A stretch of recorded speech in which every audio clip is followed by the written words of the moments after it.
नमस्कार दोस्तों, YouTube के मेरे चैनल यूपी बोर्ड पढ़ाई में आपका स्वागत है।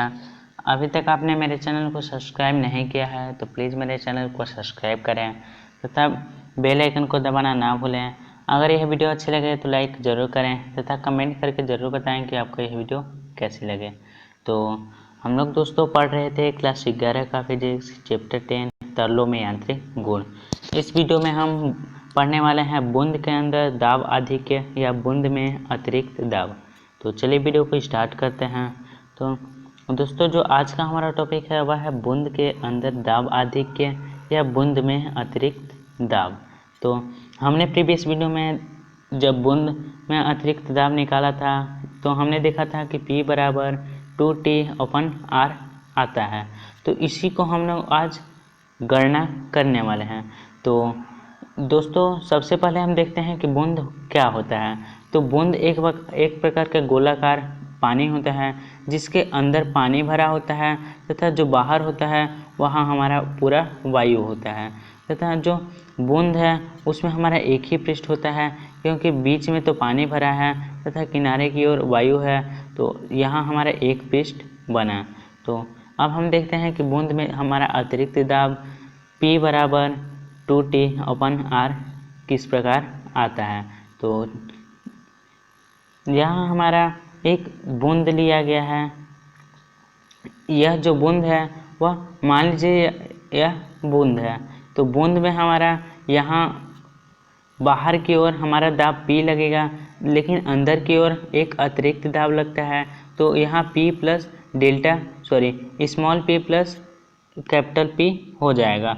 तो इस P के कारण जो बूंद होगा उसमें हमारा विस्तार हो जाएगा। तो यहाँ पे यही दर्शाया गया है कि यह एक बूंद था और इसमें जो दाब लग रहा है वह P प्लस P लग रहा है और बाहर की ओर दाब P है। तो इसमें जो अतिरिक्त दाब स्मॉल p लग रहा है उसके कारण यह हमारा इतना विस्तार हो गया।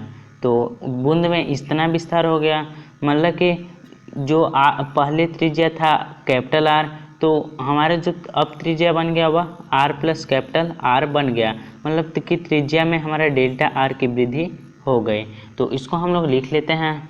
तो हम लोग लिखते हैं माना R त्रिज्या का एक द्रव का बूंद है, इसके भीतर अतिरिक्त दाब स्मॉल p है तथा इस अतिरिक्त दाब के कारण बूंद का फैलाव हो जाता है तथा उसकी त्रिज्या में डेल्टा R की वृद्धि हो जाती है।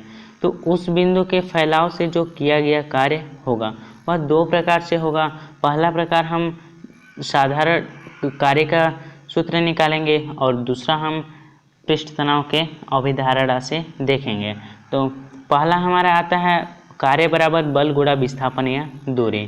तो W बराबर हमारा हो जाएगा F इंटू विस्थापन या दूरी, मतलब कि कितनी दूरी वृद्धि हुई, तो हमारा डेल्टा R था, मतलब कि W बराबर F इंटू डेल्टा R। तो W बराबर हमारा हो जाएगा, चूँकि F बराबर बल बराबर दाब इंटू क्षेत्रफल होता है, तो दाब हमारा है स्मॉल p, तो W बराबर P into A into delta R। तो चूँकि हमारा यहाँ A क्षेत्रफल है और हम जानते हैं कि बूंद गोलाकार होता है, तो गोले का क्षेत्रफल हमारा 4πr² होता है। यहाँ जो R है वह त्रिज्या है, तो जो W हो जाएगा वह W बराबर P into 4πr² into delta R हो जाएगा। इसको हमने समीकरण 1 माना।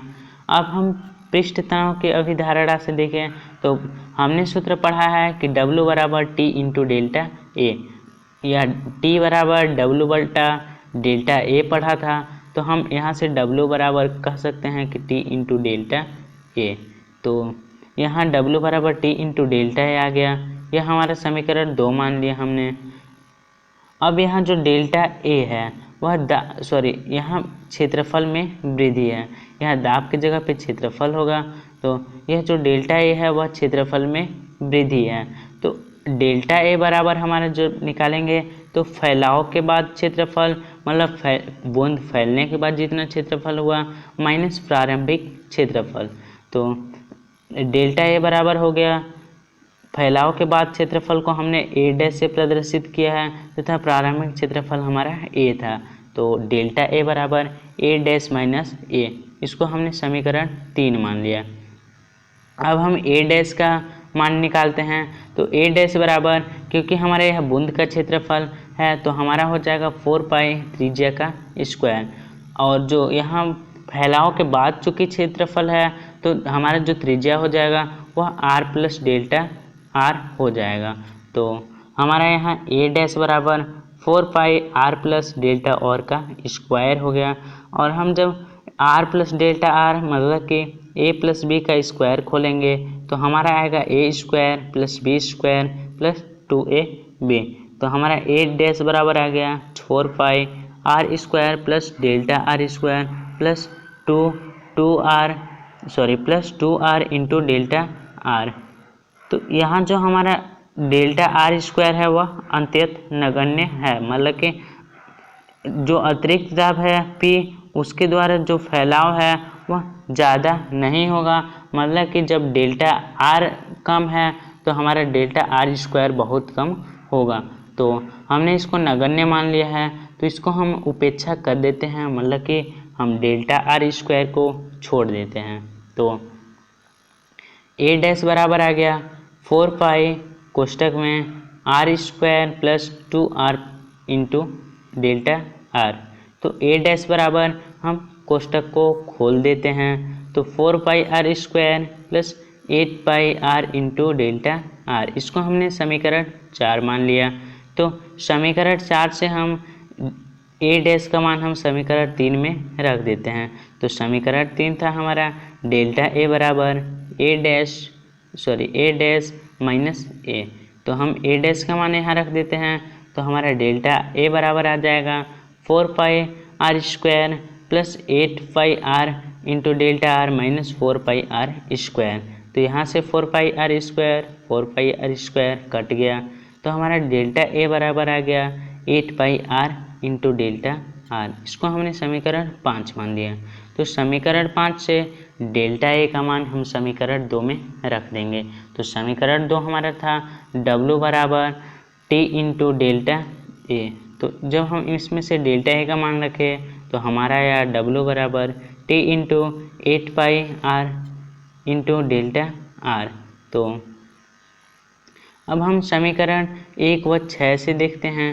तो जब समीकरण 1 हमारा था W बराबर P into 4 pi r square into delta r, और जो समीकरण 6 है वह है W बराबर T इंटू 8 पाई r इंटू डेल्टा r। तो चूँकि जब LHS पद बराबर है तो हमारा RHS पद भी बराबर होगा, तो हम बराबर कर देते हैं। तो P into 4 pi r square into delta r बराबर T इंटू 8 पाई r इंटू डेल्टा r। तो हम यहाँ से P का मान निकालते हैं। तो यहाँ P में जितने भी गुणा कर रहे हैं इधर जाएंगे तो भाग करेंगे, मतलब P बराबर T इंटू 8 पाई r इंटू डेल्टा r बटा 4 pi r square into delta r। तो यहाँ से हमारा 4 पाई से हमारा 8 पाई कट गया 2 बार में, तथा यहाँ r स्क्वायर से एक r कट गया तथा डेल्टा r से डेल्टा r कट गया। तो हमारा P बराबर अतिरिक्त दाब बराबर 2T अपन r आया।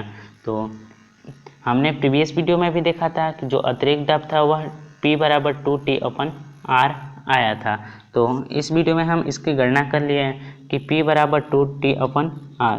तो गणना करने के लिए हमने सबसे पहले सामान्य कार्य का सूत्र निकाला था बल इंटू विस्थापन से, बल इंटू दूरी से, तथा दूसरा हमने पृष्ठ तनाव के अभिधारणा से निकाला था। तो जब हम दोनों कार्य को बराबर कर देते हैं तो हमारा जो अतिरिक्त दाब P बराबर आता है वह 2T अपन r के बराबर आता है। अब हम देख लेते हैं कि बुलबुले पर दाब कैसे होता है। तो जो बुलबुला होता है, सबसे पहले देखते हैं कि बुलबुला कैसा होता है। तो बुलबुला एक प्रकार का बूंद होता है, बूंद की तरह गोला होता है। इसके बाहर भी वायु रहता है और इसके अंदर भी वायु रहता है।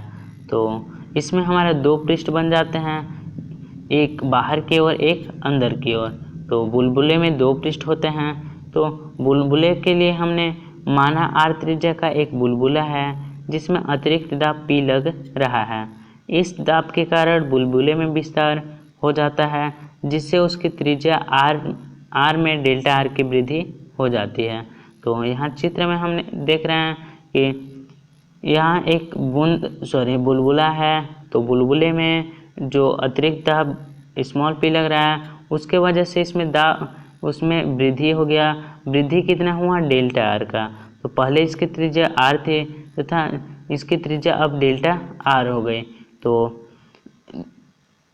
जैसे हमने इससे पहले गणना किया था कि P बराबर 2T/R, इसी प्रकार हम इसमें भी गणना कर सकते हैं। तो हमारा जो अतिरिक्त दाब आएगा वह P बराबर 2T/R आएगा। तो आज के लिए बस इतना ही दोस्तों। इस वीडियो में हमने देखा कि जो बूंद के अंदर दाब आधिक्य होता है या बूंद में अतिरिक्त दाब होता है वह P बराबर 2T/R होता है, और इसकी हमने गणना भी की। और दोस्तों इसमें जो बूंद के अंदर दाब आधिक्य टॉपिक है वह यह कह रहा है कि जब बूंद फैला है और उसके अंदर जो दाब होता है वह अधिक होता है, और कितना अधिक होता है वही हमें निकालना था, जो कि हमने निकाल लिया, गणना कर ली। तो आज के लिए बस इतना ही दोस्तों। आई होप आपको यह वीडियो अच्छी लगी होगी। अगर वीडियो अच्छी लगी होगी तो लाइक ज़रूर करें तथा कमेंट करके ज़रूर बताएं कि आपको यह वीडियो कैसी लगी। तो फिर मिलेंगे एक नई वीडियो में नई टॉपिक के साथ। तब तक के लिए bye bye. Thanks for watching the video. Thank you.